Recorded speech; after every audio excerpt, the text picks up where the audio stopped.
पिछला जो वीडियो था उसके अंदर हमने देखा था कि मैकेनिक्स को क्लासिकल मैकेनिक्स और क्वांटम मैकेनिक्स में किस तरीके से डिवाइड किया गया था। क्लासिकल मैकेनिक्स के अंदर हम उन चीज़ों की स्टडी करते थे जिनका साइज़ बड़ा होता था, एटम के साइज़ से बड़ा होता था और उनकी जो वेलोसिटी है वो कम होती थी, लाइट की वेलोसिटी से काफ़ी कम। जबकि क्वांटम मैकेनिक्स के अंदर वो जो भी ऑब्जेक्ट होते थे या जो पार्टिकल्स होते थे वो काफ़ी छोटे होते थे और उनकी वेलोसिटी काफ़ी हाई होती थी। इसके अलावा क्वांटम मैकेनिक्स के अंदर हमने एक चीज़ ये देखी थी कि हम जब भी कभी पार्टिकल को स्टडी करते हैं तो उसको वेव और पार्टिकल ये दोनों चीज़ें कंसिडर करके इनकी स्टडी करते हैं। तो क्लासिकल मैकेनिक्स के अंदर हमने देखा था कि स्टैटिक्स उस ब्रांच को कहेंगे जिसके अंदर हम फोर्स और उसके इफेक्ट्स को स्टडी करते हैं किसी बॉडी के ऊपर जब वो स्टेशनरी हो, और डायनेमिक्स के अंदर सेम चीज़ को स्टडी करते हैं लेकिन जब वो मोशन में होती है। तो स्टैटिक्स और डायनेमिक्स इन दोनों के अंदर जो बेसिक डिफरेंस था वो था मोशन का। और ये मोशन का डिफरेंस क्यों आया वो हम देखेंगे। देखिए, स्टैटिक्स के अंदर भी हम फोर्स को स्टडी करते हैं और डायनेमिक्स के अंदर भी हम फोर्स को स्टडी करते हैं। देखिए, स्टैटिक्स के अंदर भी जब किसी ऑब्जेक्ट के ऊपर फोर्स लग रही है तो वो स्टेशनरी क्यों है, और डायनेमिक्स के अंदर जब किसी ऑब्जेक्ट के ऊपर फोर्स लग रही है तब वो मूव क्यों होती है। मान लीजिए कोई एक बॉक्स और इस बॉक्स को आपको कहा गया कि यहाँ से ढकेल के बस एक पर्टिकुलर पॉइंट तक ले जाओ। आप इसको यहाँ से पुश करोगे और वो बॉक्स आगे मूव होगा, आप जानते हो। लेकिन यहाँ से एक और लड़का आता है और वो इस बॉक्स को इस डायरेक्शन में ढकेलता है और दोनों की जो स्ट्रेंथ है वो सेम है लेकिन डायरेक्शन अपोजिट है, तो क्या वो बॉक्स मूव होगा। शुरू में जब आप इसको यहाँ से ढकेल रहे थे, जब तक वो लड़का नहीं आया था, तब वो बॉक्स आगे की तरफ मूव हो रहा था।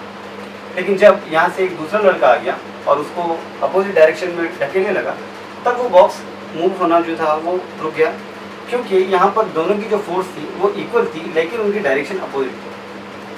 तो सेम चीज़ है स्टैटिक्स के अंदर कि स्टैटिक्स के अंदर फोर्सेस एक्ट होती है किसी बॉडी के ऊपर, लेकिन उनका जो रिजल्टेंट होता है वो जीरो होता है, या फिर उनकी जो डायरेक्शन होती है वो एग्जैक्टली अपोजिट होती है। लेकिन अपोजिट डायरेक्शन कहना सही नहीं होगा।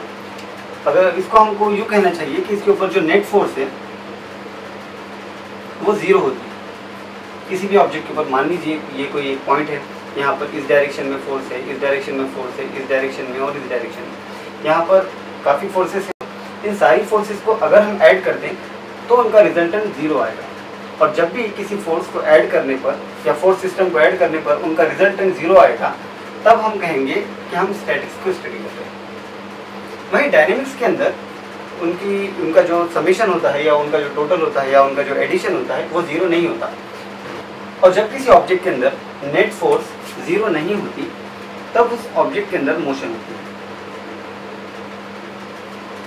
इसके अलावा स्टैटिक्स और डायनेमिक्स के अंदर मेजर डिफरेंस ये भी है कि स्टैटिक्स में जब किसी ऑब्जेक्ट के ऊपर फोर्स लगती है तो यूजुअली उसका शेप चेंज होता है, और डायनेमिक्स में जब किसी ऑब्जेक्ट के ऊपर फोर्स लगती है तब उसके अंदर मूवमेंट होती है। तो याद रखिए कि स्टैटिक्स और डायनेमिक्स में मेन जो डिफरेंस है वो मोशन का है। लेकिन मोशन का इसलिए है क्योंकि स्टैटिक्स के अंदर किसी भी ऑब्जेक्ट के ऊपर जब फोर्सेस लगती हैं तो वो अपोजिट डायरेक्शन में होती हैं और उनके मैग्नीट्यूड सेम होते हैं। लेकिन इसको अगर ज़्यादा सही कहें तो उसके ऊपर नेट फोर्स जीरो होती है, और जबकि डायनेमिक्स के अंदर नेट फोर्स जीरो नहीं होती, इसलिए वो ऑब्जेक्ट मूव होता है।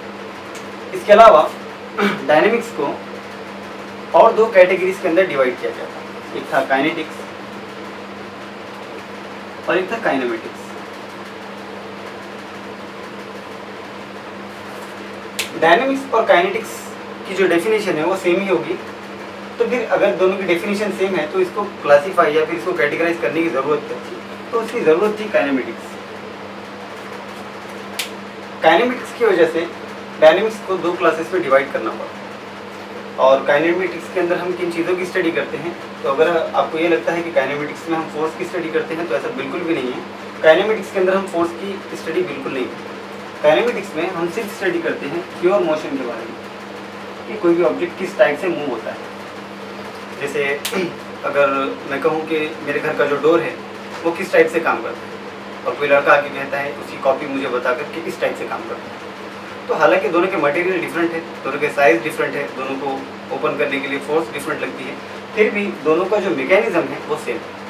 तो काइनेमेटिक्स के अंदर हम जनरली सिर्फ और सिर्फ मोशन की बात करते हैं, कि कोई भी ऑब्जेक्ट किस टाइप से मूव होता है। तो अगर बात आती है क्लासिकल मैकेनिक्स को डिफाइन करने की, तो आपको पता है कि it is the branch of physics which deals with the study of force and its effect on a body when body is in motion और एट रेस्ट। उसी टाइप से स्टैटिक्स की डेफिनेशन ये होगी जो कि क्लासिकल मैकेनिक्स की थी। क्लासिकल मैकेनिक्स फिजिक्स की ब्रांच थी, तो स्टैटिक्स जो है वो क्लासिकल मैकेनिक्स की ब्रांच होगी, और इसके अंदर हम स्टडी करते हैं उन ऑब्जेक्ट की जो रेस्ट कंडीशन में होते हैं। तो इसकी डेफिनेशन काफ़ी सिंपल होगी, it is the branch of classical mechanics और in general it is the branch of mechanics which deals with the study of force and its effect on a body when body is at rest। Same definition dynamics की होगी, लेकिन फर्क उसमें सिर्फ इतना होगा कि जब हमने कहा था यहाँ पे कि वो बॉडी रेस्ट है, तो यहाँ पे हमको कहना होगा कि वो बॉडी मोशन है। डायनेमिक्स और काइनेटिक्स की डेफिनेशन सेम है। हाँ, काइनेमेटिक्स जो है उसको अगर डिफाइन करना हो तो it is the study of या it is the branch of mechanics that deals with the study of pure motion. बस इतना ही। अब हम चलते हैं रोटेशनल मोशन और सर्कुलर मोशन की डेफिनेशन की तरफ कि रोटेशनल मोशन सर्कुलर मोशन से क्यों अलग है। लेकिन इसको समझने से पहले हमको एक बात जानना जरूरी है, और वो ये कि हमको ये पता होना चाहिए कि पॉइंट मास क्या होता है और एक्सटेंडेड मास क्या होता है। तो अगर आपको नहीं पता कि पॉइंट मास किसे कहते हैं और डिस्ट्रीब्यूटेड मास किसे कहते हैं, तो यकीन कीजिए कि आप सर्कुलर मोशन और रोटेशनल मोशन नहीं समझ सकते। तो चलिए वही देखते हैं।